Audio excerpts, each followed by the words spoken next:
মনে করতে বুঝছে না, বুঝছে না, বছর বছর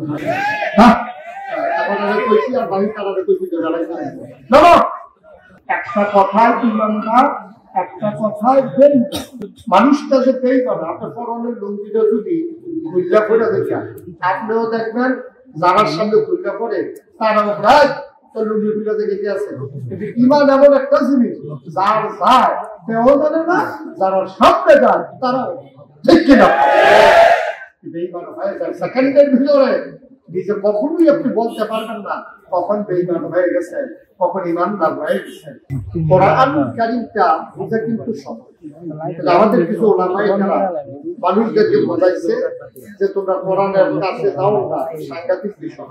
কোরআন শরীফ যেমন দেখতে বুঝে না, এটা ধর্মও না, বুঝবাও না। আপনি কোরআন শরীফ পড়ে পড়ে ফতুয়া দিয়ে দেন, কিন্তু নিজে বুঝনের লেগে পড়তে থাকবেন, পড়তেই থাকবেন, পড়তেই থাকবেন। সহজ করে দেবেন কে? আল্লাহ।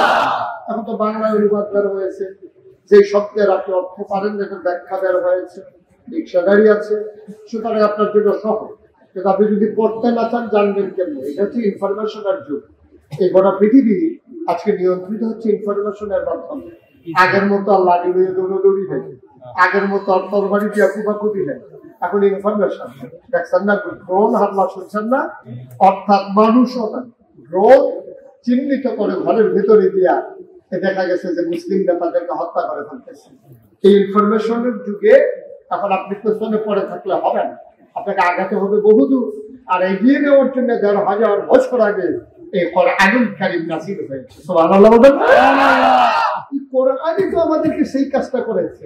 ১,০০০ বছর আগে মানুষ বলেছিল যখন বর্বর, গাদয়ী, যাযাবর, মূর্খ, অসভ্য, জাহেল, এই অসভ্য মানুষগুলোকে সভ্য, সুশীল, আধুনিক, ভদ্র, আল্লাহওয়ালা, পরহেজগার একদল মানুষে পরিণত করে দিয়েছে। যে কিতাব, তার নাম হচ্ছে কোরআনুল কারীম। সুবহানাল্লাহ বলবেন।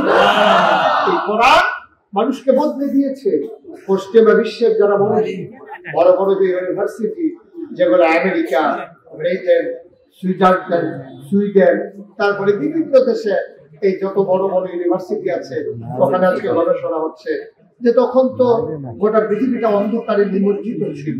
গোটা পৃথিবীর মানুষ সেই সময়টাকে আয়াবে জাহিলিয়া ঘোষণা দিয়েছিল। অন্ধকার মানে অন্ধকার, ভদ্রতা ছিল না, সভ্যতা ছিল না। মানুষগুলো মারামারি করতো, কাটাকাটি করতো, ঝগড়া বিবাদ করতো। কন্যা সন্তানকে মাটির নিচে পুঁতে দেওয়া, তারা এটাকে কোনো খারাপ কিছু মনে করতো। তারা মনে করতো কন্যা সন্তান হওয়াটা এটাকে ডিসক্রেডিট, একটা বংশীয় মর্যাদার উপর একটা চরম চপেটাঘাত, এবং গায়ে সুন্দর চেহারা মনে হয় যেন কালিমানে বেরিয়েছে, মর্যাদার হানি ঘটিয়েছে সেই কন্যা সন্তান। ইসলাম এসে সেই জাহেলিয়াতের প্রথাকে ধ্বংস করে দিলেন। আল্লাহ রাসূল সাল্লাল্লাহু আলাইহি ওয়াসাল্লাম নানান ভাবে কন্যা সন্তানকে তিনি উৎসাহিত করতে শুরু করলেন। তিনি বললেন যে মানুষটি প্রথম কন্যা সন্তানের বাবা হলো, সে ভাগ্যবান। নবীজি বললেন যে ৩টা কন্যা সন্তানের বাবা হবে, সে 2টা জান্নাতের মালিক হয়ে যাবে। সুবহানাল্লাহ বললেন। এইভাবে কন্যা সন্তানের ব্যাপারে আল্লাহ রাসূল সাল্লাল্লাহু আলাইহি ওয়াসাল্লাম উৎসাহিত করলেন। মায়েদের ব্যাপারে তো বলেই দিলেন যে মায়ের পায়ের নিচে জান্নাত। সাহাবারা যখন জানতে চাইল, ইয়া রাসূলুল্লাহ, আল্লাহ তাবারক ওয়া তাআলা কোরআনুল কারীমে আয়াত নাযিল করে দিয়েছেন, ওয়া কাদা রাব্বুকা আল্লা তা'বুদু ইল্লা ইয়্যাহু ওয়া বিল ওয়ালিদাইনি ইহসানা। আল্লাহ বলে দিয়েছেন ইবাদতের ফয়সালা হয়ে গেছে, রায় হয়ে গেছে, সিদ্ধান্ত হয়ে গেছে।